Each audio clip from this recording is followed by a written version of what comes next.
Okay, so we'll start with key spaces. Okay, so a managed solution from AWS. It is a DB solution basically. Okay, introduced in late 2019. ये basically इसलिए किया था क्योंकि they were trying to have a they were not getting the expected result from DynamoDB, their version of key value pair, which actually they started as a competition to Cassandra. But they were not getting the kind of performance with it. So there was some issue. So finally उन्होंने क्या किया, जब कुछ सब try कर लिया DynamoDB के साथ में, फाइनली उन्होंने एक फोक मारा और Cassandra के ओपन सोर्स कोड को, और फिर अपना एक एब्स्ट्रैक्शन लेयर डाला और की स्पेसेस बना दिया. ओके, तो यही की spaces is Cassandra managed by AWS. Okay, so by default it means that कि Cassandra compatible document DB है ये. Okay, so like managed है, highly available और high performance का यह है कि गारंटी देते हैं कि मतलब कि they will have a response time of single digit millisecond for the search queries for it. Okay, so how do they do that? Make sure मतलब कि भाई कोई भी DBO कितने अच्छा हो, कि ऐसी गारंटी कैसे दे सकते हो आप? They do this by applying a number of constants that will come across. Okay, through this presentation we'll come to know the kind of constants they are placed in to make this possible. Okay, तो इनका document DB है basically, क्योंकि value DB में ये होता है कि there is only a single column or which act as a key, but here it is possible to have multiple keys as primary key, but we'll see why it is hybrid or it's not document DB in pure document DB sense as well. Okay, so best for the scenarios where horizontal scalability is desired. क्योंकि ये Cassandra का भी देखा गया है, मतलब कि horizontal scalability में it is one of the best performing database. By horizontal scaling सबको पता ही होगा कि मतलब भाई मल्टीपल मशीन्स में अगर इसके वो चलते रहे रेप्लिका, तो वो horizontal scaling होती है. इंस्टेड ऑफ अ मशीन जिसके हम रिसोर्सेज बढ़ा के उसकी स्ट्रेंथ बढ़ाएं, उसके बजाय हम मशीन ऐड करते चले जाएं, रेप्लिकास ऐड करते चले जाएं, तो मतलब that is horizontal scaling. Horizontal scaling is by itself is मतलब इसके कोई लिमिट नहीं है कि कितना ही आप बढ़ा सकते हो, इसमें कोई इतनी खास लिमिट नहीं होती. वर्टिकल स्केलिंग की एक लिमिट है, क्योंकि vertical scaling can happen only to a limit that a system allows. For example, there is only a limit to the cores that a CPU can have. Okay, similar such limitations are there on vertical scaling. So मतलब जब data volume बहुत high है और तो उसके लिए best scenario हम लोगों ने मतलब इसको इसलिए यूज किया था क्योंकि हम लोग पहले RDS यूज कर रहे थे. तो RDS में क्या है कि हम लोगों का जो यूज केस आ रहा था वो ऐसा आ रहा था कि हम ज्यादा ट्रांजैक्शनल कुछ चीज़ ज्यादा यूज कर नहीं रहे थे इतना ज्यादा, और दूसरा हम लोगों को चाहिए थे कुछ चीज ऐसी जो मैनेज हो, फुली मैनेज. RDS में क्या है कि वो मैनेज तो है बट टू अ लेवल, मतलब कि हम लोगों को मशीन अपने लेवल पे हम लोगों को करनी पड़ती है कस्टमाइज, और वो जिसे कहते हैं ना कि पर यूसेज वाला केस नहीं है कि आप यूज करते चले जाओ, कोई मतलब नहीं है. तो इसमें अपना हार्डवेयर मतलब असाइनमेंट होता है इनिशियली, वही बात. फिर उसमें वर्टिकल स्केलिंग की प्रॉब्लम आती है, प्लस दूसरा रिसोर्सेज बहुत वेस्ट भी होते हैं कई बार, क्योंकि जितना हमने असाइन कर रखा उतना का भी यूज नहीं होता. तो इसलिए कुल मिला के की स्पेसेस पे हम लोग आए थे. ओके, इसमें कुछ टर्म्स हैं that we should be aware of before starting with key spaces. Key spaces में सबसे इम्पोर्टेंट टर्म है key space. Key space is similar to schema in databases, the normal relational databases that we have. Okay, table is similar to table that everybody knows. Okay, now SQL is pretty much like SQL, but it is, you can say, a layer, because it is not a relational DB. तो proper SQL नहीं चलते इसमें, but basic SQL तो सब होता है, SQL function सारे होते हैं, तो वही मतलब SQL है, कैसेंड्रा क्वेरी लैंग्वेज है. ठीक है, इसके आप साइट पे जाओगे तो ये बोलते हैं कि मतलब लगभग सारा कंपैटिबल है, बट ऐसा है नहीं, बताएंगे देखेंगे हम लोग कैसे, मतलब कहाँ कहाँ पे थोड़ा लटकता है। इन्होंने बताया नहीं है, कुछ चीजें कुछ बताई भी हैं।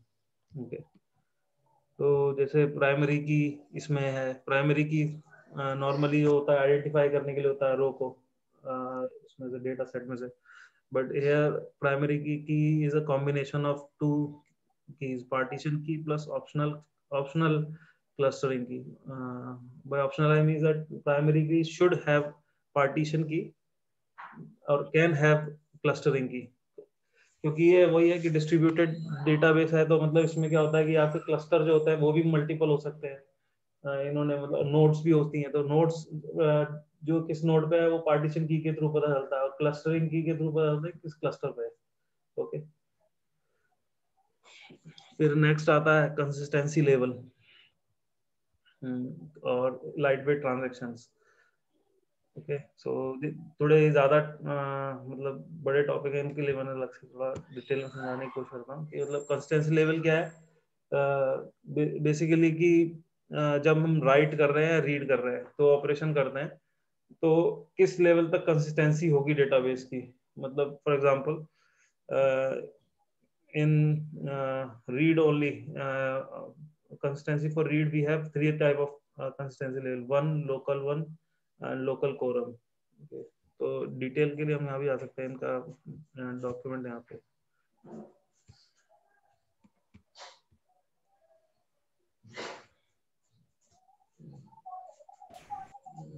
तो थोड़ा सा ये पता होना चाहिए कि मतलब क्या है कि इसमें कैसेंड्रा में तो बहुत सारे हैं, बट इसमें केवल 3 ही सपोर्ट करता है, that too for read only. For write there is only one consistency level, that is local quorum. Local quorum इनका मतलब क्या है कि जैसे अभी कोई वन की बात कर रहा है तो रीड के लिए है ये, तो ठीक, वन दैट मीन्स कि मतलब कि क्लोजेस्ट रेप्लिका, और वो भी जो कि मतलब उसी उसको स्निच को मिले, स्निच मतलब basically kind of middle man. हाँ, तो वो उधर से उठाता है। अब क्या कि जैसे पहले राइट का समझ लेते हैं, राइट का लोकल कोरम है, क्योंकि हम लोगों ने राइट करेंगे तो that means a quorum is decided, that is depending on the setting of the server.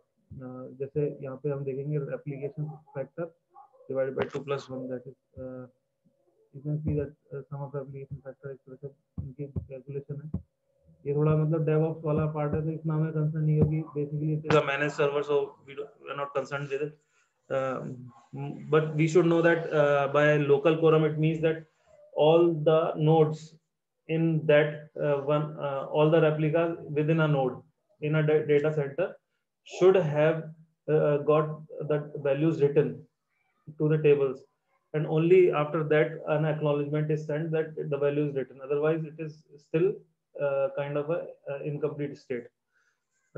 फिर ये क्या होता है कि जैसे अब रीड का टाइम आता है, रीड के टाइम मतलब हम वन सेट कर सकते हैं, लोकल वन कर सकते हैं और लोकल कोरम सेट कर सकते हैं। तो वन का वही है कि मतलब जो भी नियरेस्ट कोई रेप्लिका होगा स्निच के पास, स्निच मतलब मिडिल मैन, तो वो उसमें से चेक करेगा वैल्यू को और विल रिटर्न दैट वैल्यू। तो ये जरूरी नहीं है कि लोकल कोरम पूरे तरह से होगा तभी वहां से एक्नॉलेज होगा। तो हो सकता है मे बी फेलियर हो जाए बीच में, तो आपके पास इनकंसिस्टेंसी आ सकती है, जो रेयर है बट आ सकती है if you are going with one. Okay, local one is in the same data center. Okay, थोड़ा इसमें कंसिस्टेंसी लेवल बढ़ जाता है, क्योंकि नियरेस्ट पे नहीं जाता है कि वो देखता है कि डेटा सेंटर कौन सा है जो नियरेस्ट है, जिसमें मतलब बेसिकली आप ज्यादा राइट करते हो, वो आपकी लोकेशन से रखता है अपने पास, तो उसी में से जाता है। तो बेसिकली ये है कि आपने वहाँ राइट करा होगा, मोस्ट ऑफ द टाइम सही थोड़ा सा इससे बेटर होता है। इनमें लोकल कोरम जो है वो मतलब है कि मतलब जब फाइनली जब सब जगह राइट हो गया था, एक्नॉलेज हो गया था, only after then you are getting that value. So इसमें कंसिस्टेंसी ज्यादा हाई लेवल पे कंसिस्टेंसी होती है। ठीक, कुछ अभी तक कुछ डाउट? ओके, क्लियर है। ठीक है, तो अभी वापस से जैसे इस पे जाते हैं हम लोग, तो देखेंगे कि जैसे मैं बताया कि ये रिलेशनल डेटाबेस तो है नहीं, तो इसमें ट्रांजैक्शंस इसमें बट इन्होंने फीचर दिया है, लाइट वेट ट्रांजैक्शन का। लाइट वेट ट्रांजैक्शन क्या होती है, विल सी कि what they actually are. Okay, so I have copied this from the DataStax site only. As we can see, it is written here is that as a non-relational database, Cassandra does not support joins of foreign keys and consequently does not offer consistency in ACID sense. Okay, consistency level, that is for a different the different meaning, but in terms of ACID, it doesn't support the C part, that is the consistency. Because by consistency we means that if the data say in a parent is deleted, then the reference rows in the child should also be deleted, the kind of that relation that we generally define in our relational database. Okay, सो यही सब बोला है इसमें आगे। बस ये है कि, और दूसरा चीज क्या है कि इसमें आइसोलेशन और एटोमेसिटी वो भी रो लेवल पे होती है, not at the table level. Okay, क्योंकि डिस्ट्रीब्यूटेड है तो इसको फास्ट राइट परफॉर्मेंस रखना है और रीड भी रखना है, तो इसलिए इस तरह से थोड़ा सा मतलब हम लोगों को we should be aware of if we actually if this solution fits into our requirement और नॉट, क्योंकि यही कहीं कॉन्स्टेंट ना बन जाए आपके सॉल्यूशन के लिए जो आप डेवलप कर रहे हो। We should be aware of this part. Okay,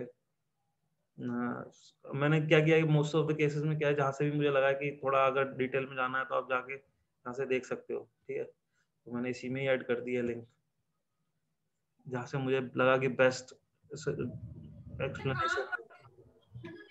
okay, तो जैसे इन्होंने एटोमिसिटी, आइसोलेशन, ड्यूरेबिलिटी सब बताया था। ओके, तो ये लाइट वेट ट्रांजैक्शंस वाला हो गया। Then will move on to the next one. Okay, so basically तो उसमें और भी बहुत सारी चीजें हैं, जैसे होता है कि एक फुल फ्लैश डेटाबेस है तो बहुत सारी चीजें होंगी, बट ये बेसिक है जिससे मुझे स्टार्ट करने से पहले पता होना चाहिए, तो will do with it only. और हम स्टार्ट कर देते हैं, मतलब जैसे कि क्या है की स्पेसेस पे, तो की स्पेसेस के लिए हम लोगों को वहां जाना रहेगा पहले। तो अमेज़न की स्पेसेस सर्विसेज के जैसे हम लोग स्टार्ट करते हैं, तो यहाँ पे आएंगे अमेज़न की spaces, this page will open up. Okay, यहाँ से की स्पेसेस में हम लोग गेटिंग स्टार्टेड में जाएंगे, तो ये अपना देता है यहाँ पे भी कि आपको स्टार्ट करना है तो कैसे करना है। सीक्वल एडिटर है क्योंकि इसका, तो हम जाके जैसे एक बनाना चाहे तो एक इन्होंने बताया इस तरह से बनाएंगे की स्पेसेस, या फिर हम लोग सीधे यहाँ पे यूआई का भी यूज कर सकते हैं। यहाँ जाके की स्पेसेस में गए और यहाँ जाके क्रिएट की स्पेसेस जस्ट लिख दिया। By default single region strategy रहती है।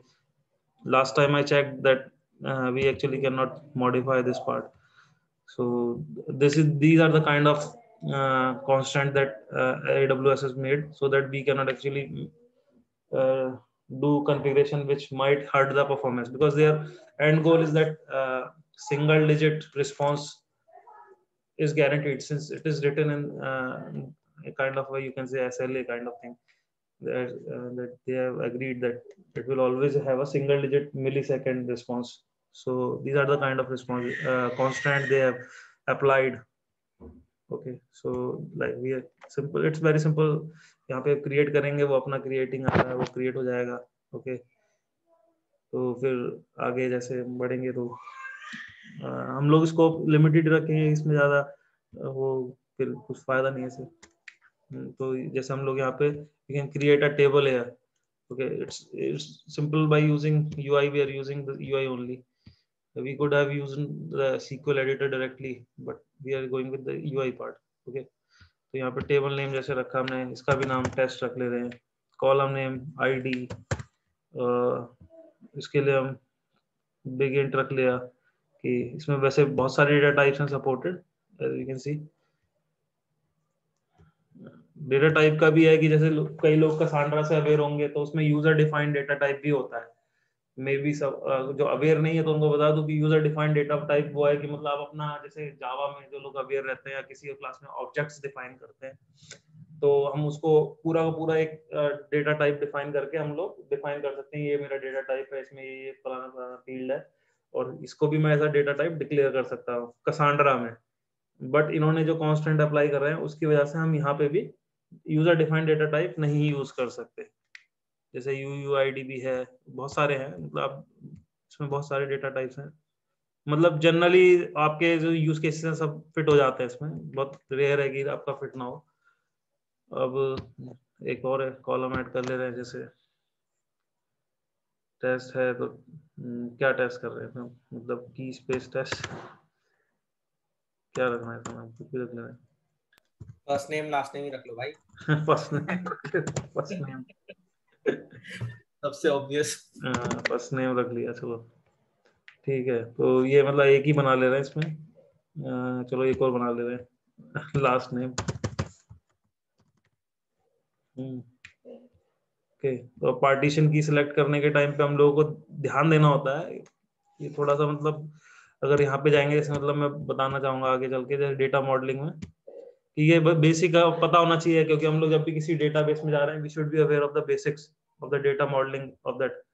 सो इसमें जो हाई गोल होता है, ये हाई लेवल गोल है बेसिक, तो यही है कि spread data evenly around the cluster और minimise the number of partitions read. कुल मिला के है कि क्योंकि ये हैशिंग बेस्ड रहता है, आपकी पार्टीशन की होगी, जो भी आप पार्टीशन की डिसाइड करोगे उसी का हैश करके डिसाइड होता है कि आपका किस पार्टीशन में रो जाके सेटल होगा।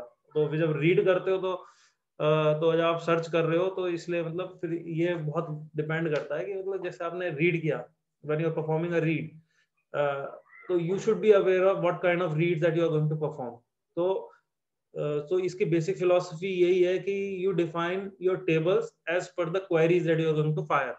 Okay, this is a basic philosophy of Cassandra, and so in turn with the key spaces that you have to define tables as per the query that you are going to fire. Select statements that you are going to make in that table. अब इसमें question आता है कि मतलब भाई ऐसे तो एक टेबल पे बहुत सारे सिलेक्ट बनाते हैं हम लोग तो नॉर्मली रिलेशनल डेटाबेस में, तो ये इसके लिए ये कहते हैं कि duplication is denormalisation is actually advisable, और मतलब उसको प्रमोट करते हैं ये लोग, कहते हैं कि डुप्लीकेशन कोई बड़ी चीज नहीं है, क्योंकि it is the cheapest resource to have data written on the disk. सबसे जो कॉस्टली चीज है वो सीपीयू और रैम होते हैं, तो उसको बचाने के लिए इन लोगों की जो फिलोसफी है थोड़ी अलग है कि आप डेटा डुप्लीकेशन भरपूर करो, ठीक है, आपको नॉर्मलाइज तो करना ही नहीं है, ठीक है, रिलेशन ये सब क्रिएट नहीं करने, कभी भी नहीं करने। तो जो आपका जो सिलेक्ट स्टेटमेंट आपने डिसाइड किया कि मेरा सिलेक्ट ऐसा होगा, उस हिसाब से आपको अपना टेबल बनाना है, ठीक, और डेटा फिर उसमें डालना है। ये इनका बेसिक फिलोसफी होती है कैसांड्रा की भी और इंटर्न की स्पेसेस की।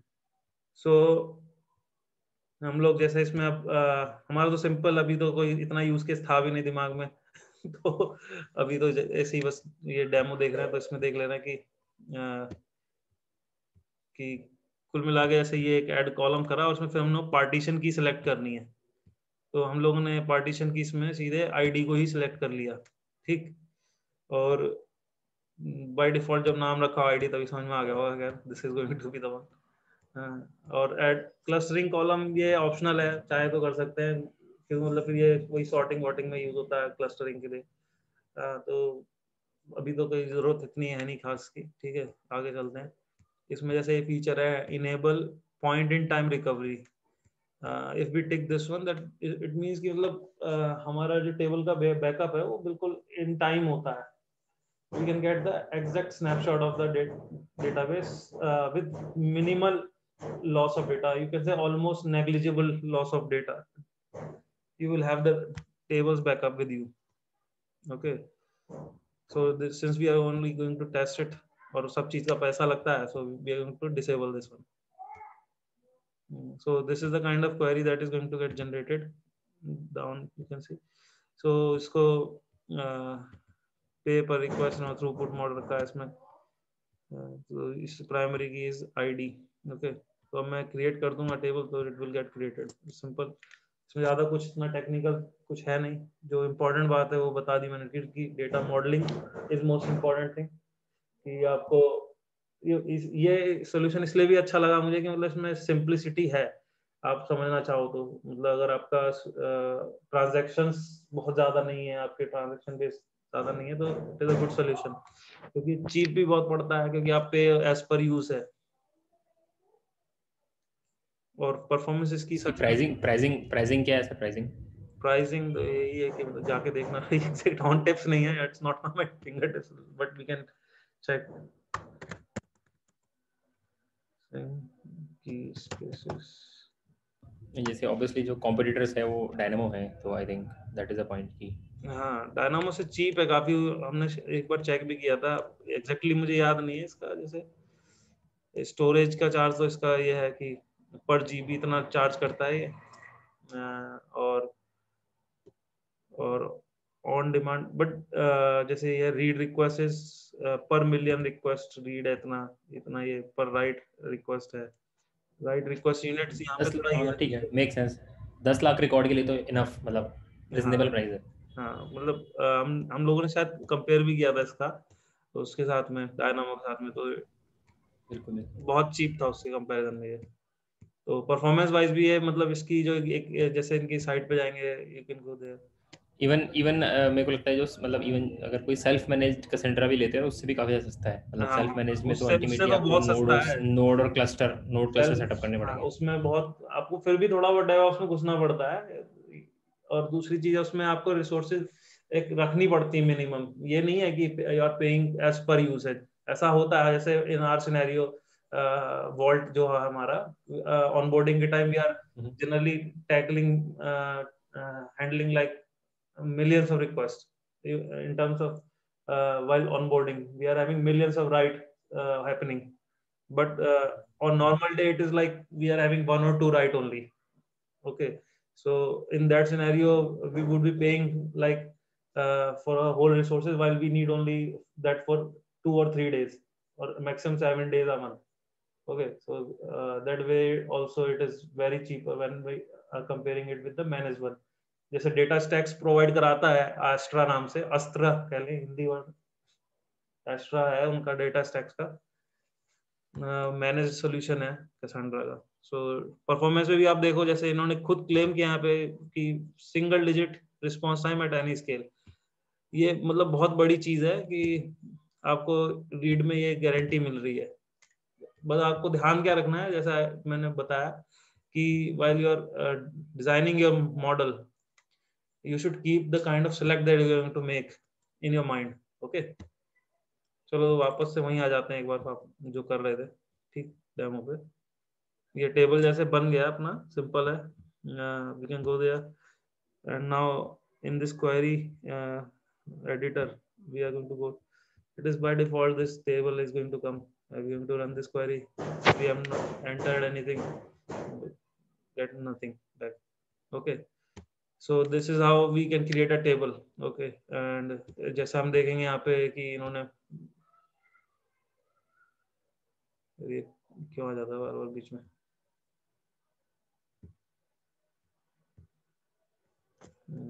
जैसे इन्होंने टेबल बनाया हुआ है, हम जाके यहाँ पे हम भी बना सकते हैं टेबल, एक टेबल बना देंगे, फिर इंसर्ट कर सकते हैं वैल्यूज, हम यहाँ से इंसर्ट कर ले रहे हैं। चलो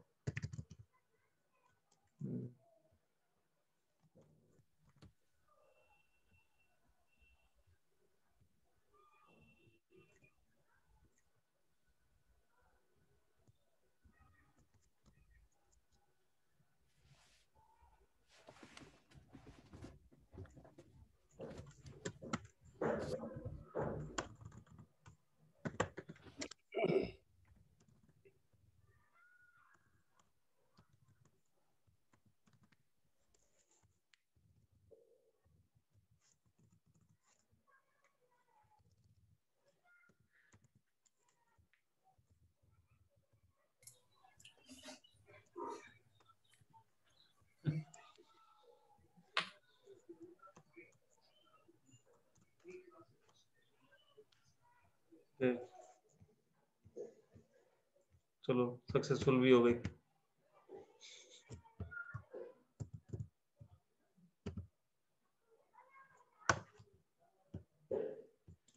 और ये देखिए जैसे यहाँ पे you can see that we have the row that we just entered. Okay, simple. यहाँ पे देखने वाली चीज है कि we are going to enter से this thing again but different values but same id, then it will be considered as an update only, say John X. Okay, It is not going to fail. This normally होता है that we are having a primary ID already entered, we get a duplicate key error. Here it won't happen.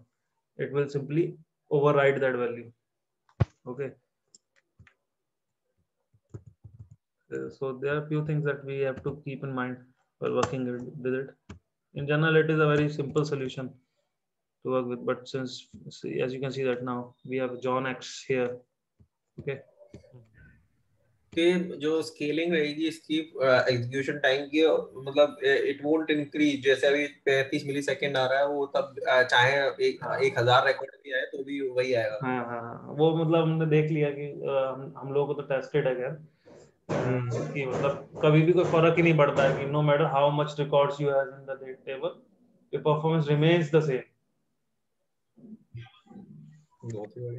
तो ये one of the best thing about keyspace. और मतलब हम लोगों को as a developer this is one of the biggest concern. So अभी जैसे आपने पार्टीशन आईडी 1 दी थी, तो मेरे ख्याल से आप जब वेयर 1 लगाओगे तो ज्यादा बेटर परफॉर्मेंस आएगी. Make sense? Yes, like where ID 1. अब हम अगर नहीं करेंगे ना, क्या नाम है इसमें, अगर जैसे हम लोग ये अभी इसमें डेटा क्योंकि कम है, ठीक है, तो इस तरह की क्वेरी, क्योंकि ये की वैल्यू पेयर काइंड ऑफ है, since it is a kind of a key value pair database, it is working fine right now because we haven't put any limit or anything. It is having small data set to show. So the thing is that it is expected that whenever you are going to have a select query fired, you will always have a where with it. Okay, that is the expected thing here. Performance will not change in this scenario because we hardly had data in it. पहले से better है, मतलब 25 ms में आ गया. तो मतलब थोड़ा बहुत नेटवर्क, मतलब दैट इज वो लक बाय चांस भी हो सकता है. वो लक वाला है इशू ना कि वी आर ये नेटवर्क मेरा अपना पर्सनल नेटवर्क है. It is not in AWS that we are dealing with. Okay, तो कंसिस्टेंसी नहीं है इसकी. अभी दोबारा ट्राई करें तो शायद 25 या कुछ और आ जाए, और 27 आ गया. Make sense. बट ये अच्छा याद दिलाया कि मतलब it is not good for actually when scenarios where we want a bulk kind of fetch. Okay, fetch size matters in term of the performance. तो एनालिटिक्स के लिए this don't scale well. Analytics के लिए भी मैं आता हूँ तभी, मतलब कि इसमें भी एक जो कॉन्स्टेंट्स हैं इन्होंने अप्लाई कर रखे हैं. एनालिटिक्स डेटा के लिए तो बिल्कुल ही सही नहीं है, क्योंकि इसमें कोई भी फंक्शन जो है एग्रीगेशनल फंक्शन है वो चलते ही नहीं है. If we have to try something like say count on this, so we are going to get some error. मतलब that is something they intentionally disabled. वो Cassandra में होते हैं, but इन्होंने disable कर दिया. Not support. Yeah, that is what I was saying कि मतलब ये चीज जो है by default in Cassandra is valid. Okay, so इनकी जो सबसे गलत चीज जो यहाँ मिस information है kind of is that it is Cassandra compatible. In Cassandra it is a valid query, but for key spaces they have disabled it. Not yet supported, but this, as you can see, they are maybe planning in future. So not yet supported.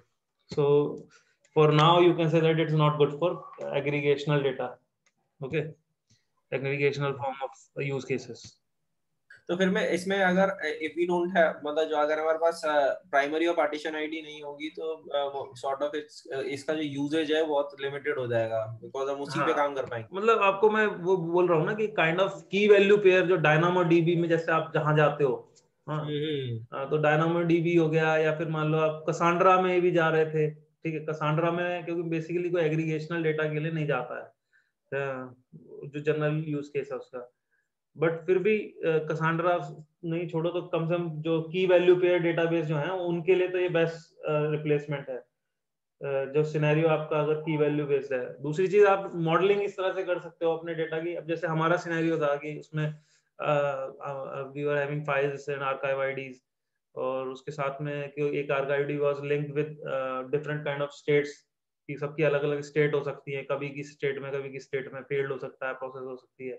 तो अब अगर मुझे state के हिसाब से retrieve करना है तो इसमें ऑप्शन है कि मैं पार्टीशन की इसमें 2 डाल सकता हूँ आईडी के साथ में, दूसरी भी डाल सकता हूँ। और इसकी क्या होता है कि जो पहला होता है उसको प्राइमरी कर लेता है, और मैं उसको जब वेयर में आईडी डालूंगा, जैसे मैं दिखा देता हूँ, अभी इतना बताने की जरूरत नहीं, ठीक है। जैसे टेबल्स में गए तो यहाँ पे मैंने क्रिएट टेबल करने की कोशिश कर रहा हूँ, एक इसी के अंदर ही टेस्ट के अंदर टेस्ट 2 टेबल का नाम रख दिया। अब जैसे मैंने यहाँ पे एक आईडी बनाया कॉलम,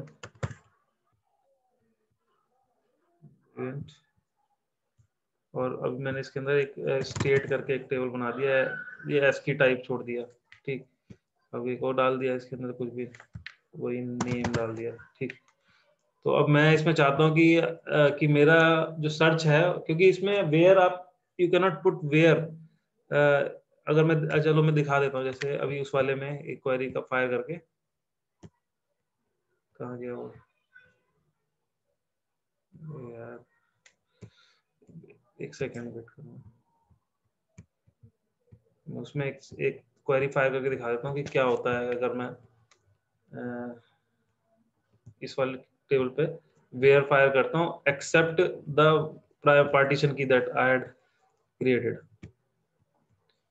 कि जैसे मैंने अब इसमें वेयर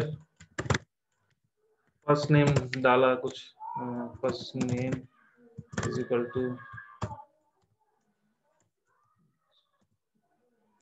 जॉन, जॉन एक्स से, ये क्योंकि हम लोगों ने एंट्री करी थी इसके अंदर तो चलना चाहिए था, बट देखो एरर आएगा इसमें। एरर क्या है कि it is asking us to allow filtering, data filtering. क्यों? क्योंकि ये लिखा है ना यूज अलाउ फिल्टरिंग, कि इसको हम यूज करें। अब इसके साथ क्या है, ये कहते हैं गारंटी नहीं रहेगी आपके परफॉर्मेंस में, अनप्रिडिक्टेबिलिटी रहेगी। क्यों? Because we haven't defined this column as a partition key, तो ये सर्च करने जाएगा, बट ये इंटरनली जो इसका इंजन होता है, स्टोरेज इंजन, वो इनको इंडेक्स करता है, तो ये सर्च कर लेगा, बट ये डिपेंड की मतलब ये कितना यूनिक है। अगर ये वैल्यू परवेसिव ऐसे in a million of record it is like 90% of this values this, then we are going to have performance hit. But say if it is like 20% or 30% of the values matches with this, then we won't have that much of performance penalty here. allow filtering यहाँ पे use करते हैं, शायद याद नहीं आ रहा मुझे, हाँ यहीं पे यूज करता है। अब जैसे इन्होंने करा, बट परफॉर्मेंस क्या है कि मतलब जॉन एक्स, अच्छा उसका स्पेलिंग जे कैपिटल था शायद, स्पेलिंग ही गड़बड़ है मेरे को लग रहा है। ओके ठीक, जैसे as you can see here now that we can query it, but we'll have to add this you can say what we call a command or a kind of a indicator to the storage engine that allow the filtering basis on the column which is not a primary key or a partition key. Okay, so वो बताया मैंने कि क्यों होता है ऐसा और कब, मतलब ये it is a kind of a business decision or the developer's decision to allow for the query if we are going to allow filtering or not. Okay, so this is what I wanted to show you. मतलब ये एक चीज है कि कुछ constants है तो उनमें से कांस्टेंट ये, बट ये वाला ये कांस्टेंट इज नॉट ऑफ की space, it is from Cassandra only, Cassandra का खुद का है, ये इंटरनल है।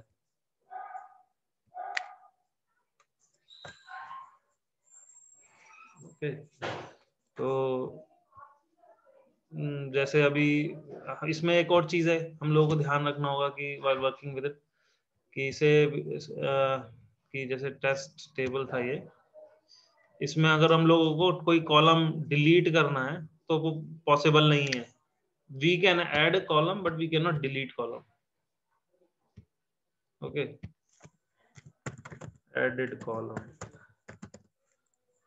चलो वर्जन डाल दे रहे हैं, इसको एक चीज दिखा देता हूँ इससे। ये वर्जन करके मैंने इसको एक और ऐड कर दिया, it is say I am going to take it as integer type. Okay,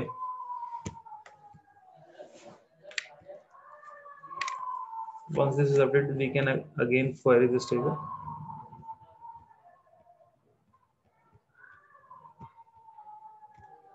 Okay, so version by default is having null value.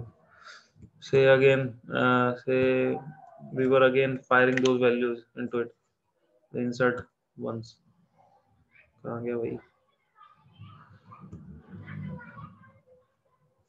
चलो यहाँ से कॉपी कर लेते हैं।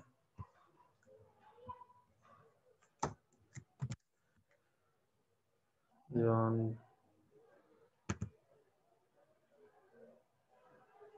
वर्जन इसकी हम लोग को 1 रख ले रहे हैं और आईडी अगेन 1 के साथ ही खेलते हैं थोड़ा, और कुछ नहीं है। ID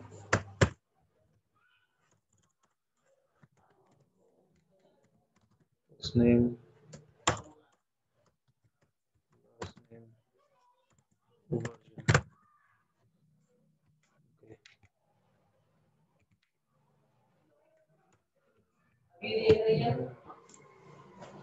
okay.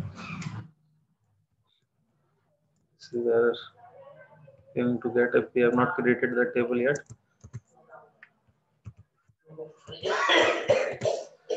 Okay.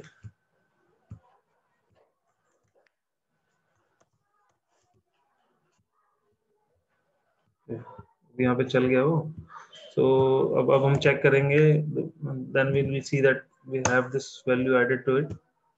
ये मैंने ऐड क्यों किया, क्योंकि मतलब I wanted to show you something that what as you can see that I had said that there is this thing called lightweight transaction.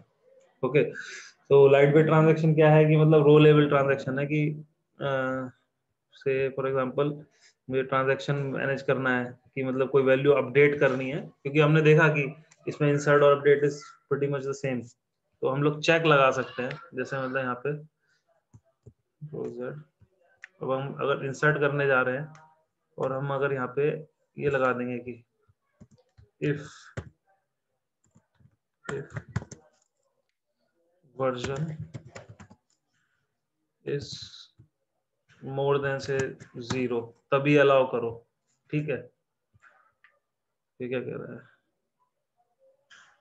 कुछ गड़बड़ है यूसेज में, देखते हैं यहाँ पे वर्जन वाला कहाँ गया भाई।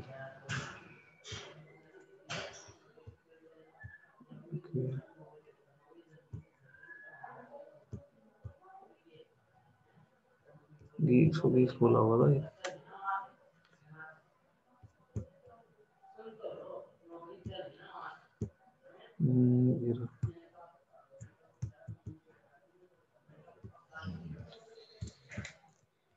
ओके,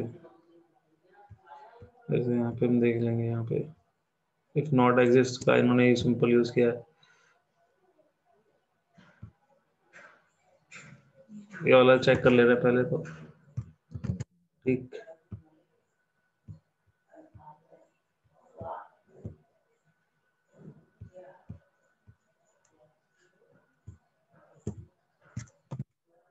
नॉट एग्जिस्ट तो मतलब ये एंटर नहीं होनी चाहिए वैल्यू, क्योंकि ये एंटर है पहले से,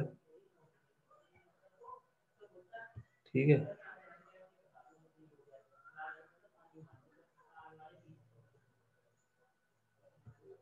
देखते हैं, मतलब इसकी वैल्यू चेंज करके देखता हूँ मैं, John x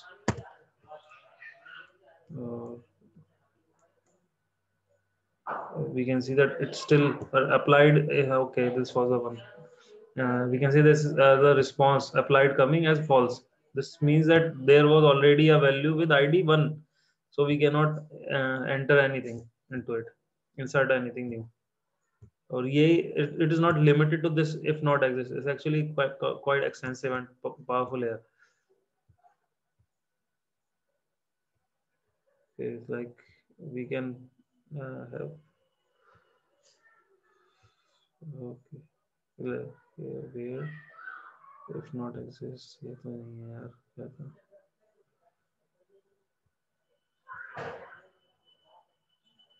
If yeah, like this column name equals, यही यूज किया था शायद, चला नहीं।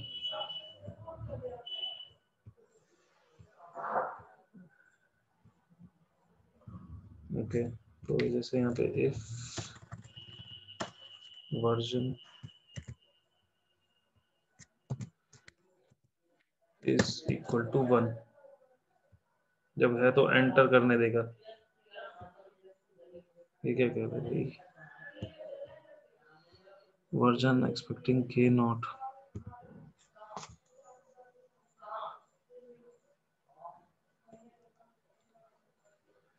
अभी एक सेकंड में इसका थोड़ा अपना हमारे कोड में पड़ा है, कोड खोलना नहीं चाह रहा मैं। कुल मिला के यही है कि मतलब इसमें आप ऐसे सीधे इसमें स्ट्रेट फॉरवर्ड ये इफ लगा के इसके पीछे कॉलम पे चेक लगा सकते हो कि वर्जन अपडेट हुआ है नहीं हुआ है। चेक करता हूँ मैं फिर भी, मतलब मुझे याद नहीं आ रहा, हमारे कई सारे हुए हैं प्रोजेक्ट।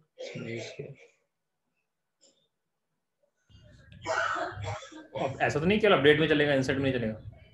इंसर्ट अपडेट एक ही है इसमें अपडेट इंसर्ट अलग होता ही नहीं है। नहीं, ये भी तो हो सकता है आपका जो टाइप है वो एक्चुअली आपने वो रखा हुआ है यार, इसका इस वजह से आस्की नहीं है इसका टाइप, शायद आस्की है क्या? वर्जन का आस्की इंट रखा था। अच्छा, इंट है इसका, इंट है। इनपुट वर्जन इफ वर्जन, ऐसा तो नहीं मांग रहा है कुछ, मतलब सिंटैक्टिकल गलती है इसमें, बट ये हो जाता है यूज। मैं बताता हूँ इसका transaction if not exist if, as you can see it's written here ना, ऐसे ही काम करता है ये। अभी काम क्यों नहीं कर रहा है ये? ओके, अपडेट के साथ ही करता है, सही बोल रहे हो, सही, अपडेट के साथ ही करता है इफ जो काम है अपडेट वो। के साथ चलेगा ना, हाँ, हमेशा अपडेट के अपडेट साथ ही चलेगा। चलेगा, सही सही सही बोल रहे थे। तो मतलब जैसे हम लोग अपडेट करते हैं तो यहाँ पे वर्जन को हम चेक कर सकते हैं, जैसे हम लोग को ना कि वर्जनिंग होती है हाइबरनेट में, तो वो हम यहाँ पे भी अप्लाई कर सकते हैं। ऐसे करके देख लेते हैं अभी अपडेट टेस्ट। तो ये जो इफ वाला केस है, ये जैसे ऑब्वियसली मतलब जैसे हाइबरनेट में तो JPA चलता है, तो ये अलग से इसका सपोर्ट है क्या, मतलब ये, या फिर इसका खुद का एक ये जो CQL के लिए अलग से कुछ करना पड़ेगा? नहीं नहीं, सीक्वल में ऐसे ही डाल दो सीधे, सीधे स्ट्रेट चल जाएगा, फॉरवर्ड। ओके। जैसे मैंने अलाउ फिल्टरिंग डाला था ना, बिल्कुल ऐसे ही इसको डाल देते हैं समझ स्ट्रेट गया समझ फॉरवर्ड। गया, ठीक है ठीक है। इसमें कुछ स्पेशल कुछ करने की जरूरत नहीं है। अपडेट टेस्ट अब जैसे फर्स्ट नेम इसका चेंज करके हम कुछ और करना चाह रहे हैं, रॉक्सेन ही कर दे रहे हैं, ID 1 पे कर दे रहे हैं। If version is equal to, जब 1 हो तब करे केवल, ठीक। या फिर ऐसा भी कर सकते हैं वर्जन इज ग्रेटर देन 0, मतलब अपडेट वैलिड हो गया ना अब, क्योंकि पहले तो था नहीं, अब अपडेट करेगा। ये वगैरह एक्सपेक्टेड एरर कुछ और गड़बड़ हो गई,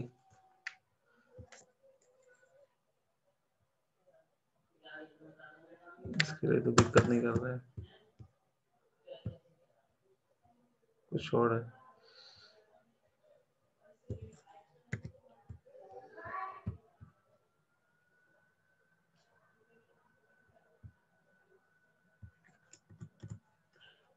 Set first name where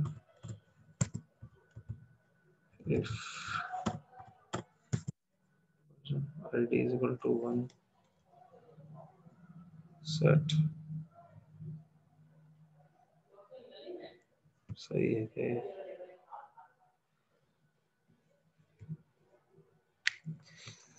पता नहीं क्या दिक्कत है, इसकी देखना पड़ेगा। ठीक है, मतलब कुल मतलब ये है कि यहाँ पे आप अभी इफ के साथ बेसिकली नहीं चल चला रहा है, सकते दैट हैं, डजंट मीन वेयर कि के साथ। आपका नहीं चलेगा इस तरह से। अभी कुछ गड़बड़ हम्म, मैंने यहाँ पे कुछ कर दी है, मेरे को समझ नहीं आ रहा है क्या है। ठीक, तो ऐसा नहीं कि आपका नहीं चला, चलता है ये, मैंने मतलब अपने उसमें कोड में यूज भी किया हुआ है इस चीज को। बट यही वाली चीज है नहीं, लाइट वेट ट्रांजैक्शन है, तो इसमें यह है कि वो वाली हाई लेवल ऑफ आइसोलेशन जो गारंटीड होती है नॉर्मली रिलेशनल डेटाबेस में, कि आप बिल्कुल ऐसा कर सकते हो कि कोई रीड भी ना करे वैल्यू को, रीड भी ना कर सके वैल्यू को। हाँ, तो वैसा कुछ लॉक नहीं लगा सकता, आप लॉकिंग नहीं कर सकते।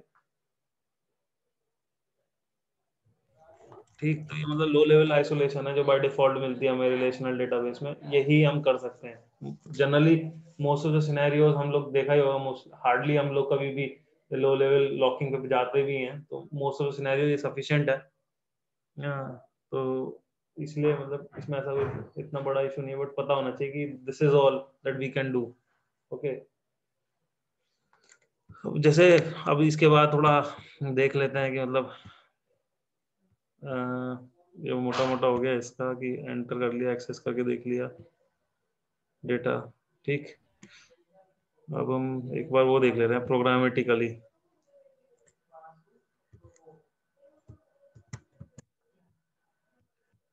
मतलब जैसे अब मेरे को उसमें करना पड़ता जावा में, तो यहाँ पे यू कैन सी दैट इतने सारे ये सब ड्राइवर्स हैं, मतलब these are the one that are supported.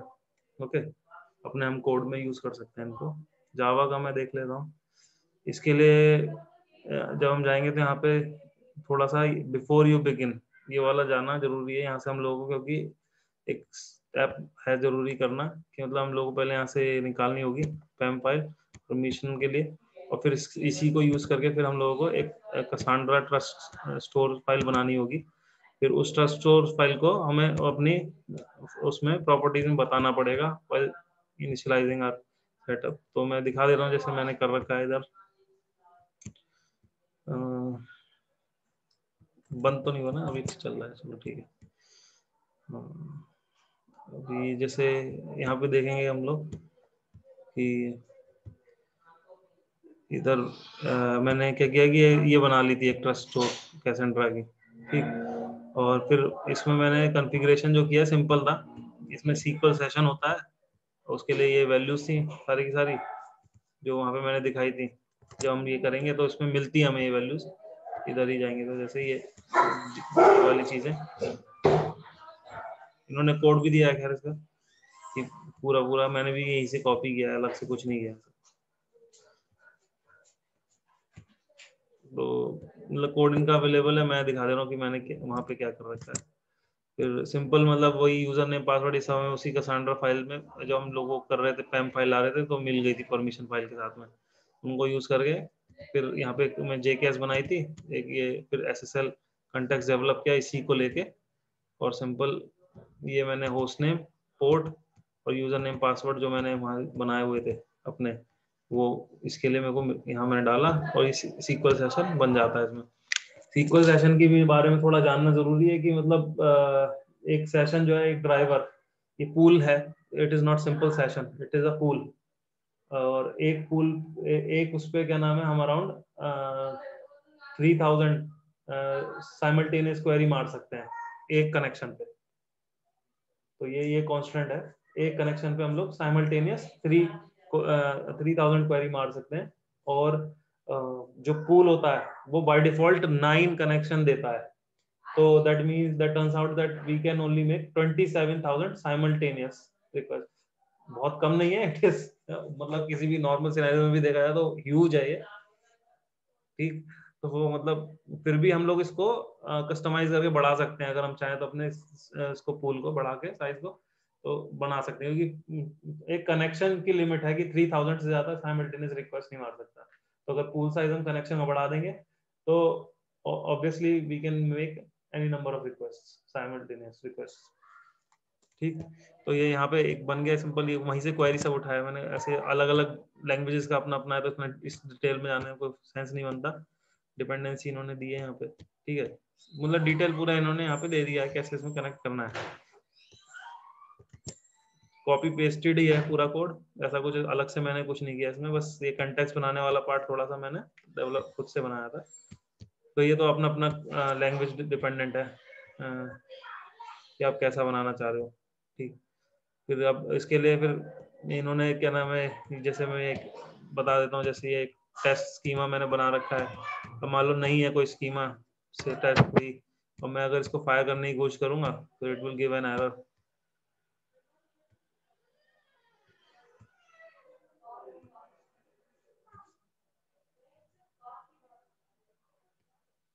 ठीक,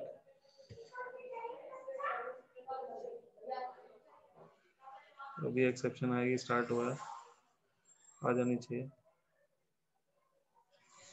सर आपका AWS वाला ही पेज दिख रहा है। ओके, सॉरी यार मैंने शेयर गलत किया हुआ है, किसी ने बताया भी नहीं। ब्राउजर ही, हाँ। अरे मैं उस पे काम कर रहा हूँ नहीं बट ठीक है, आप कोड ना दिखाओ तो बढ़िया है। नहीं मतलब कोड यही कोड है, ऐसा कुछ स्पेशल नहीं है उसमें। अच्छा डेमो का है। यहाँ डेमो कोड है। हाँ, तो ये इनवैलिड क्वेरी एक्सेप्शन है। जैसे मतलब आप देखो ना कि यहाँ पे तुरंत ही आ जाता है मैसेज। काफी अच्छे रहते हैं इनके कि काफी टाइम नहीं भी रहते हैं। एक दो बार ऐसा भी हुआ है कि कुछ और ही दिखा रहा है। वो तो खैर हर चीज में होता है, कोई नई आप करने लगोगे तो you will face problems different kind. Overall मतलब ये ठीक है इनकी लॉगिंग, एक्सेप्शन लॉगिंग। जैसे उन्होंने बताया कि टेबल नहीं एग्जिस्ट करता, इन्होंने ये नहीं बताया कि की स्पेसेस एग्जिस्ट नहीं करता है। ठीक है, तो हम लोग देखें फिर ट्राई करके टेस्ट डॉट प्रोडक्ट हो तो फिर हम ठीक। तो इसको मैंने अब जैसे मैं ये दिखाना चाहूंगा कंसिस्टेंसी लेवल है। अब मैं इसमें कुछ और डालता हूँ, जैसे मैंने अगर ऑल डाल दिया या एनी डाल दिया तो अब फिर एरर आना चाहिए, क्योंकि ये भी सपोर्टेड नहीं है।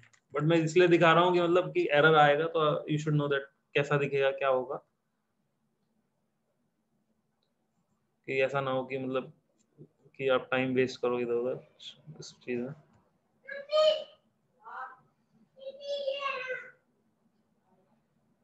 अभी दिख रहा है ना बस? अच्छा Yes, इंटेलिजेंट yes. दिख रहा है।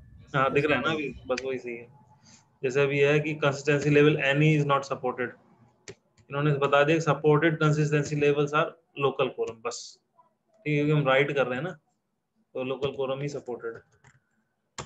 अब ये मैंने बैच का इंसर्ट मारा है। बैच स्टेटमेंट के साथ में भी एक स्टोरी है, वो भी बता देता हूँ कि क्योंकि हम परफॉर्मेंस, हम लोग की जैसे हम जो परफॉर्मेंस सेंसिटिव लोग हैं वो क्या करते हैं, जनरली बैच प्रेफर करते हैं इंसर्ट के टाइम पे या अपडेट के टाइम पे। तो यहाँ पे ये नहीं है कि you can insert any number of batches size. तो यहाँ पे ये कॉन्स्टेंट उन्होंने लगा दिया कि 30 से ऊपर नहीं जाएगा। ठीक, ये सपोर्ट, ये शायद ये वाला कॉन्स्टेंट जो है ये शायद, जैसे मैं एरर दिखाने के लिए दिखा देता हूँ कि क्या होगा अगर ये 40 होता तो।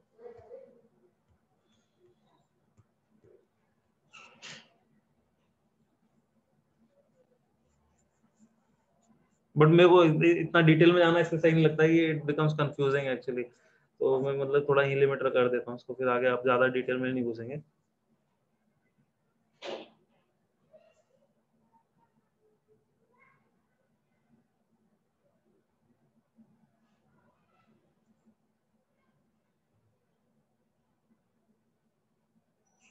ठीक, देखो ये रहा, batches with more than 30 statements are not supported. इस तरह से एरर आ जाता है। ठीक, तो ये बैच स्टेटमेंट है तो इसके लिए सिंपल है, कुछ ऐसा नहीं स्पेशल किया हमने। ये कि एक प्रिपेयर्ड स्टेटमेंट बनाया है सिंपल, एक क्वेरी डाली इसमें, वैल्यूज इस तरह से सेम सीक्वल जो वहाँ लिखी थी यहाँ लिख दी। फिर इसका वैल्यूज जो बाइंड करनी है वो मैं यहाँ कर रहा हूँ, अलग अलग जो वैल्यूज बाइंड करनी है। ठीक, तो ये मैंने ऐसे टेस्ट के लिए बनाया, ऐसे सिंपल है। ठीक है, तो अभी 30 इसमें हम एंटर कर देंगे।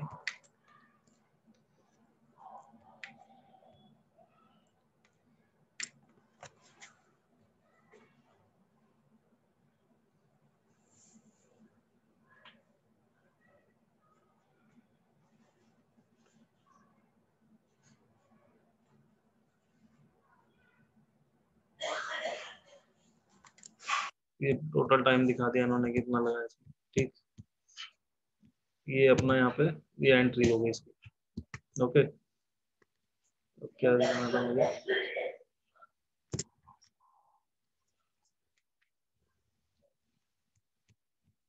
तो ये हो गया। तो मैं शेयर अभी वही कर रहा हूँ क्या? इंटेलिजेंस से हो रहा है सर, ओके, अब हो गई पीपीटी। ठीक है ना। ओके, सो ये डन। मॉडलिंग के बारे में यही मैंने एक लिंक इसमें शेयर कर रखा है। वैसे तो मोटा मोटा हम बता भी दिया है कि मतलब कि जो क्वेरीज होती हैं वो डिटरमाइन करती हैं। पहले हम लोग डिटरमाइन करना है क्वेरीज क्या चाहिए, फिर उसी से हम लोगों को वो टेबल डिफाइन करना है जैसी क्वेरी हमारी रिक्वायरमेंट है। Okay, so this is a basic. वो वाली बात है कि डिटेल्स बहुत सारी हैं, ऐसा नहीं है। It's all that is, but it is more than enough for you to start, okay, to get started. तो यही है यहाँ पे इतना। ओके, तो और एनी क्वेश्चंस? सर एक चीज बताइए, आपने बताया था कि जैसे यूआई से अपन लोग ऐड कॉलम कर सकते हैं लेकिन डिलीट करने का ऑप्शन नहीं दिया है इन्होंने। जी जी। लेकिन जो सिक्वल क्वेरी है तो उसके थ्रू तो डिलीट कर पाएंगे ना, या नहीं वहां नहीं, से भी? कहीं से भी नहीं कर पाएंगे। अच्छा, सिर्फ अपडेट और इंसर्ट?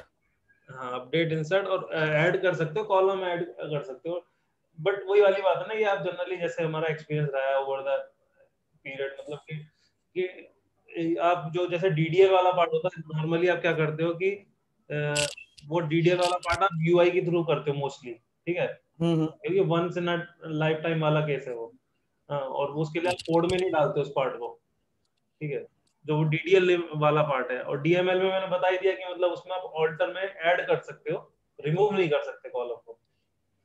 ओके, ठीक है, तो एसक्यूएल के थ्रू भी ये सब होता है, क्रिएट कॉलम, ये सब क्रिएट टेबल सब चलता है, कि स्पेसेस भी क्रिएट होता है, सब होता है।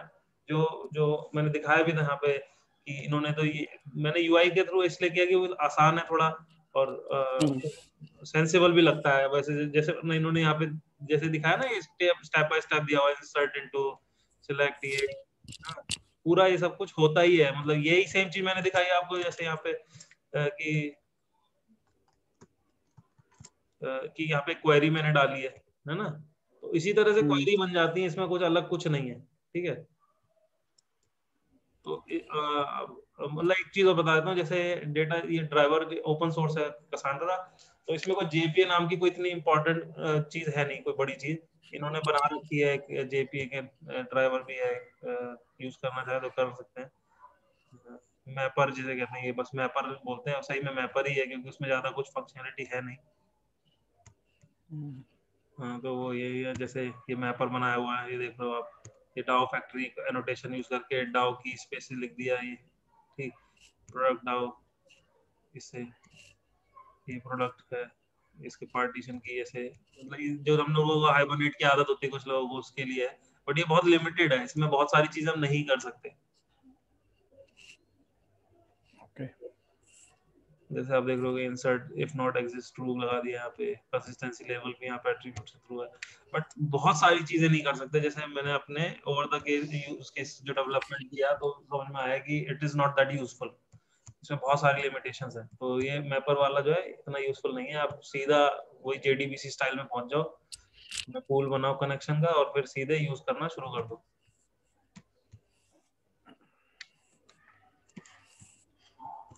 ठीक, और बढ़िया। इसमें एक टेबल से दूसरी टेबल में डेटा ट्रांसफर करना है अगर वो डायरेक्ट लिखना क्वेरी पड़ेगा, सब अवेलेबल कोड है? लिखना पड़ेगा, ऐसा कुछ टूल नहीं है। हाँ, क्योंकि नॉर्मली ये सिक्वल बहुत क्वेरी में हो जेन्युइन जाता है ना। कंसर्न है, वो जेन्युइन कंसर्न है, क्योंकि डेटा डुप्लीकेशन ये खुद ही कह रहे हैं करो, हाँ, और कल को नई क्वेरी आ गई तो क्या करोगे, नया डेटा टेबल क्रिएट करोगे, पुराना डेटा तो फिर भी चाहिएगा ही। हाँ, तो जैसे कि मैं एक केस देख रहा हूँ, जैसे कि एक कॉलम हमने एक्स्ट्रा बना लिया, जैसे अभी अर्पित ने पूछा था, है ना। अब मैं कॉलम उसमें डिलीट नहीं कर सकता, तो मैं ये सोच रहा हूँ कि मैंने दूसरी टेबल बना ली हाँ और मैंने इधर का डेटा उधर मूव करूंगा मैं, फिर मैं दूसरे तरीके से करना चाहूंगा। तो अब इसमें क्वेरी तो इस टाइप की अवेलेबल नहीं है, फिर मुझे प्रोग्रामिंग के थ्रू वो जो है डेटा मूव करना पड़ेगा उधर, है ना। हाँ, मतलब इसमें जैसे ये वाला सिनेरियो तो इतना इम्पोर्टेंट नहीं, क्योंकि आपको कॉलम डिलीट किया है तो आप जहां एंटर कर रहे थे हटा दो, और सिलेक्ट कर रहे तो वो हटा दो, बट सिनेरियो ऐसे होते हैं। वो भी एक तरीका है, वो भी एक तरीका है। हाँ, वो तो इतना मतलब सिनेरियो, उसका तो सोल्यूशन सिंपल था, बट सही में ऐसे सिनेरियो होता है कि जहाँ पे आपके पास बिल्कुल ही अलग क्वेरी बन रही है, आपको डेटा बिल्कुल अलग चाहिए, तो उस केस में हाँ ऑब्वियसली आपको कोड लिखना पड़ेगा। बट आपने जैसे देखा ना, बहुत सिंपल है, कुछ ज्यादा स्पेशल है नहीं इतना, आप 4-6 लाइन लिखोगे, अपना पूरा पूरा कोड वहां चला जाएगा। नहीं, मेन जो चीज मैं वो देख रहा था, जैसे कि हमें एवरेज करना है या सम करना है, हाँ, वो नहीं है, इसमें है ही नहीं। तो वो आप प्रोग्रामिंग करोगे तो प्रोग्रामिंग के थ्रू तो फिर लूप चलाना पड़ेगा, अगर एक एक नहीं तो आप रिकॉर्ड का। सोच लेना ना, अगर ये वाला यूज केस है, it is not for you, simple. आप इसमें फिर वो तो ऐसे ना, वो केस है कि वो ऐसे केस है नॉर्मली आ जाते हैं जब आप हाँ, अगर मैं ये रिपोर्ट कह रहा वगैरह हूँ कि अगर दोगे। ऐसा केस आता है ना आपके पास में, अगर ऐसा सिनेरियो आ गया कि मतलब आगे चल के कि आपको एवरेज, पहली बात तो मतलब लगभग आइडिया रहता है हम लोगों का, जैसे है, जैसे हम लोग यूज कर रहे हैं हमारे प्रोजेक्ट में, तो हम सेम डेटा को मल्टीपल टाइप के डेटा बेसिस में डालते हैं, ठीक है, कहीं पे एग्रीगेट करके डाल रहे होते हैं, कहीं पे मतलब स्ट्रेट फॉरवर्ड डाल रहे होते हैं, कहीं पे डेटा में से कुछ पार्ट डाल रहे होते हैं, कहीं पे पूरा डेटा डाल रहे होते हैं। वो क्यों कर रहे होते हैं? क्योंकि हमारे यूज केसेस डिफरेंट है, ठीक है। तो ऐसे ही फिर आपको जो है इसमें काइंड ऑफ हुक क्रिएट करना पड़ेगा, मतलब अपने कोड में। ये सिंपल है ना, आपको मैंने बताया कि सिनेरियो क्या है, यूज केस क्या है, कि यूज केस ये है कि आपका की वैल्यू यूज केस में बिल्कुल फिट बैठ रही है सिचुएशन, ठीक है, और आपका ये है कि डेटा बहुत ज्यादा है और कॉस्ट आपको लिमिट करनी है। ठीक है, समझ गया मैं। ये भी क्लियर होना चाहिए ना, ऐसा नहीं है ना कि हर टेक्नोलॉजी हर जगह पे यूज कर सकते हैं। हाँ नहीं, सही बात है, सही बात है। ठीक, और कोई क्वेश्चन?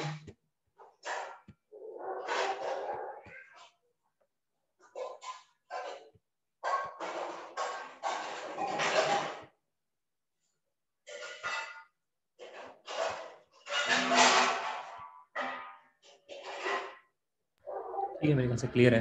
ठीक है, चलो तो फिर कोई रैप अप करते कोई हैं। एक मिनट, हाँ, कोई कुछ ऐसा बोल रहे थे। एग्जांपल है जहाँ पे ये यूज कर रहे हैं अभी, जैसे कोई हाँ, हम कर रहे हैं। एप्लीकेशन? हम कर रहे हैं सर। अच्छा, हम कर रहे हैं इसको यूज अपने यहाँ पे वॉल्ट में, और मतलब तो थ्रूपुट। सर वहाँ पे यूज़ केस ये था, जैसे उन्होंने बीच में बोला भी था, यूज़ केस ये था कि हमारे साथ ऐसा सिनेरियो था कि हमें हाई डीबी यूजेस चाहिए केवल ऑनबोर्डिंग पे, मतलब बाकी किसी भी टाइम हमें हाई डीबी यूजेस नहीं चाहिए। बाकी नॉर्मली जैसे आप समझ लो कि 1 घंटे में 100-200 ऑपरेशन होते हैं, ठीक है। बट जब हम ऑन बोर्डिंग कर रहे हो, कस्टमर जब ऑन बोर्ड हो रहा है, तो इट इज़ लाइक कि मिलियंस ऑफ ट्रांजेक्शन होते हैं 1 घंटे या आधे घंटे में, मतलब इस तरह का कुछ, और से भी कम टाइम में, मतलब मिलियंस प्लस ट्रांजेक्शन होते थे। तो उसके लिए क्या था कि या तो हम एक बड़ा डेटाबेस तैयार करके रखें कि जब ऑन बोर्ड हो रहा है तो वो डेटाबेस बड़ा हो जाए और वापस छोटा हो जाए। दैट इज़ समथिंग, उस तरह का एक सिनेरियो था हमारे पास में। तो एक और दूसरा पॉइंट ये भी था कि हम और एक एक चीज़ को जब ऑपरेट करते जा रहे हैं तो उसका स्टेटस चेंज करना पड़ता था, कि जैसे एक कोई फाइल आई, हमने डाउनलोड कर दी, डाउनलोड के बाद में उसको मतलब एक वहाँ से स्टेट चेंज वो होकर तो कोई ना भाई, स्टेट वो दूसरी फिर हो गई। हमारे उसके डिजाइन की बात आ जाएगी, फिर वो हमने डिजाइन चेंज किया था, बट ये हाँ, मैं बता रहा हूँ बस कि मतलब इस तरह का कुछ सिनेरियो था जब हमें यूज़ करना पड़ा। मैं समझ गया। फिर तो एक तरह से इंटरमीडिएट डेटाबेस टाइप का ही हो गया फिर तो ये, क्योंकि फुल फ्लैश तो आपको मतलब field for the time being आपने ऑन बोर्ड के टाइम पे यूज कर लिया इसको, और वहां नहीं से फिर डेटा नहीं, उठा सिर्फ के अपना। इंटरमीडिएट नहीं है सर, नहीं सिर्फ नहीं नहीं नहीं सर, ये डेटा हेलो, हेलो, बोलो। पीयूष भाई बोलो, आप बोलो। मैं ये कह रहा था, इंटरमीडिएट नहीं है ये एक्चुअली। ये सिनेरियो ये है कि आपका अगर यूज केस जो है बहुत ही हैपहजार्ड है, मतलब ऐसा नहीं है कि आपको पता है कंसिस्टेंटली कितना यूसेज होगा। हमारा केस यूज केस था कि एक टाइम आता है, 1 या 2 दिन या 3 दिन ऐसे हो जाते हैं, कभी हफ्ता भर हो सकता है महीने में, कि जब बहुत ज्यादा रैपिड यूसेज होगा और बाकी टाइम रैपिड यूसेज नहीं होता है।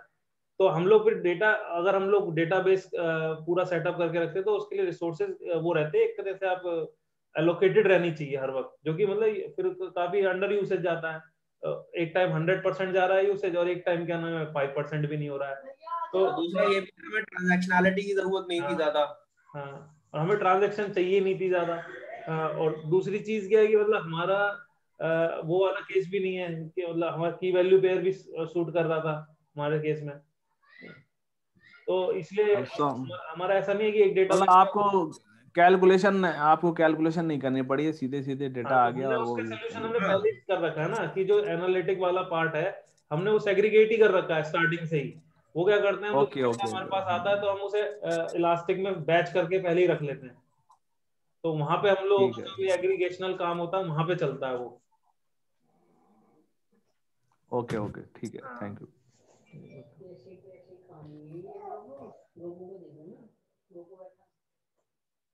ठीक है, तो फिर रैप अप करें फिर। जी ओके, सर। चलो, bye. Thanks to all. Database मजा आता है नए नए देखने में।